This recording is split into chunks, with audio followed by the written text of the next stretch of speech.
जुन्नर तालुक्यातील बुचकेवाडी येथील बबन कुशाभाऊ बुचके यांच्या गोठ्याला काल संध्याकाळी मोठ्या प्रमाणात आग लागली।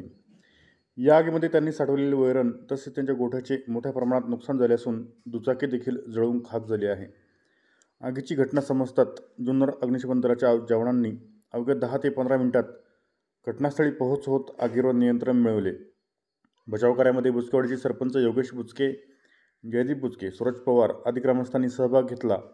तर अग्निशमन दलाच्या जवानांमध्ये अग्निशमन कर्मचारी राजकुमार चव्हाण, सचिन लोंढे, अली नासिर सय्यद आदींचा सहभाग होता।